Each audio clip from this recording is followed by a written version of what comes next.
देखिए, पाकिस्तान के capital city Islamabad में एक शिया मॉस्क में फ्राइडे को सुसाइड बॉम्बिंग अटैक हो जाता है, जिसमें 70 लोग डेड हो जाते हैं। लगभग 200 के करीब लोग बुरी तरह से घायल हो जाते हैं। और इस अटैक के बाद पाकिस्तानी आर्मी हो सकता है अफगानिस्तान पे एक मेजर स्ट्राइक कर दे। लेकिन पाकिस्तानी आर्मी कहीं इस स्ट्राइक के बहाने अफगानिस्तान में यूएसए को तो बेनिफिट नहीं पहुंचा रही है। और इस टॉपिक पे इंडियन मीडिया ने दर्जनों आर्टिकल पब्लिश किए हैं। इंडिया टुडे का भी आर्टिकल देख सकते हैं। 50 killed, over 150 injured in suicide attack in Islamabad during Friday pairs. देखिए, भारत की मीडिया और वर्ल्ड मीडिया दोनों ने इस ब्लास्ट पे दर्जनों आर्टिकल पब्लिश किए हैं। लेकिन पाकिस्तान के मीडिया हाउसेस से इस ब्लास्ट पे कोई चर्चा नहीं हो रही है। अभी भी पाकिस्तान के मीडिया हाउसेस जो लाहौर में बसंत फेस्टिवल सेलिब्रेट किया जा रहा है उस पे या तो चर्चा कर रहे हैं या फिर वो क्रिकेट पे चर्चा कर रहे हैं। इतना बड़ा उनके देश में ब्लास्ट हो गया जिसमें इतने लोगों की जान चली गई, उस पर वो बिल्कुल चर्चा नहीं कर रहे हैं। देखिए, इस्लामाबाद में ये मस्जिद था शिया कम्युनिटी का। मुस्लिमों में भी दो कम्युनिटी होती है, शिया और सुन्नी। और जिसमें पाकिस्तान में जो लगभग पॉपुलेशन है उसका 96% मुस्लिम पॉपुलेशन है, जिसमें से 90 to 85% पॉपुलेशन सुन्नी मुस्लिम की है। और पाकिस्तान में ये हिस्ट्री रही है कि शिया और सुन्नी मुस्लिम एक दूसरे के मॉस्क में जाकर ब्लास्ट करते रहते हैं। तो सिया कम्युनिटी का यह मॉस्क था जहाँ पे सिया कम्युनिटी के लोग इकट्ठा हुए थे फ्राइडे को, फ्राइडे प्रेयर्स करने के लिए, जहाँ पे दो लोग आते हैं। अब वो किस कम्युनिटी से आते हैं ये अभी तक पता नहीं चला है। वो दो लोग आते हैं, पहले वो फायर करते हैं, उसके बाद मस्जिद के अंदर जाते हैं और सुसाइड बॉम्बिंग का एक अटैक कर देते हैं, जिसमें 70 लोग कंफर्म डेड हो चुके हैं और 200 से करीब लोग बुरी तरह से घायल हैं। हालांकि ये डेड वाला आंकड़ा थोड़ा आगे भी बढ़ सकता है, क्योंकि पाकिस्तान से रिपोर्ट्स आ रही है कि सुन्नी कम्युनिटी, शिया कम्युनिटी के लोग हॉस्पिटल्स के बाहर इंतजार कर रहे हैं, लेकिन पाकिस्तानी फोर्सेस के आदमी लोग उन्हें घुसने नहीं दे रहे हैं। हालांकि जो डेड हो गए उनके भी बॉडीज उन्हें नहीं दे रहे हैं। पूरी तरह से हॉस्पिटल के अंदर किसी को ना आने जा रहे हैं, ना फिर किसी को मिलने दे रहे हैं अपने रिलेटिव से। एंड इस ब्लास्ट को लेकर पाकिस्तान में प्रोटेस्ट शुरू हो गए हैं। हालांकि प्रोटेस्ट उन्हीं जगह पे हो रहे हैं जहां पे शिया कम्युनिटी के लोग ज्यादा हैं, जैसे कि पीओके में, वहां पे प्रोटेस्ट स्टार्ट हुआ है। और जहां जहां से शिया कम्युनिटी की पॉपुलेशन अच्छी खासी है वहां पे लोग प्रोटेस्ट कर रहे हैं। और अमेरिकन गवर्नमेंट ने भी अपने सिटीजन्स को अब पाकिस्तान में एडवाइजरी जारी कर दिया है कि आप भीड़ से दूर रहें, पब्लिक गैदरिंग का हिस्सा ना बने। और इस ब्लास्ट के बाद पाकिस्तानी फोर्सेस जो पहले से ही प्रेशर में थी वो और ज्यादा प्रेशर में आ गई है। आपको पता होगा पिछले एक वीक से बलूचिस्तान लिबरेशन आर्मी ने पाकिस्तान के बलूचिस्तान स्टेट में लगभग 12 शहरों पे एक साथ अटैक किया था, जिसमें 200 से ज्यादा पाकिस्तानी फोर्सेस के सोल्जर्स को मार गिराया था। क्वेटा जैसे शहर को, जो कि कैपिटल है बलूचिस्तान का, उसको कई घंटों तक अपने कब्जे में रखा, कई दिनों तक अपने कब्जे में रखा।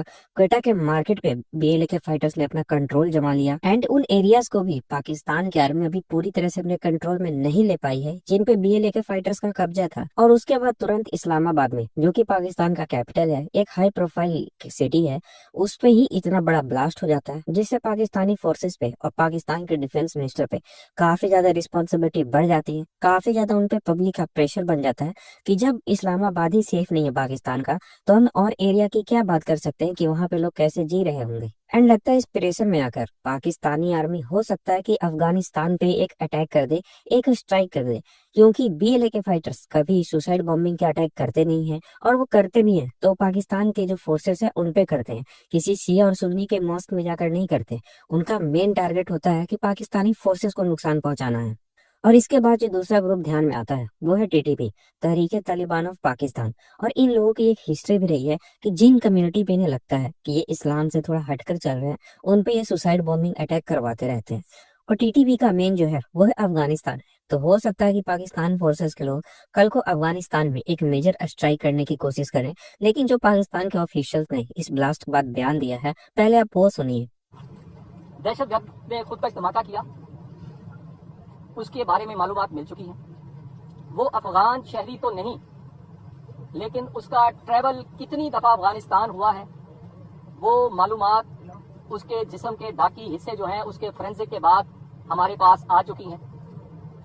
ये तमाम जो दहशतगर्दी है इसमें एक ही पैटर्न, एक साइड पर दाढ़ी रखे हुए मजहब के नाम पर दहशतगर्दी, और दूसरी साइड पर लसानियत की बुनियाद पर, सुबाइयत की बुनियाद पर बीएलए की दहशतगर्दी है। तो पाकिस्तान के ऑफिशियल्स ने ये कंफर्म कर दिया कि ये ब्लास्ट अफगानिस्तान का कोई आदमी नहीं किया है, अफगानिस्तान से आकर कोई आदमी नहीं किया है। ये ब्लास्ट में पाकिस्तान का ही कोई नागरिक इन्वॉल्व है। और वो कितनी बार पाकिस्तान अफगानिस्तान को विजिट किया है ये हमें पता चल चुका है।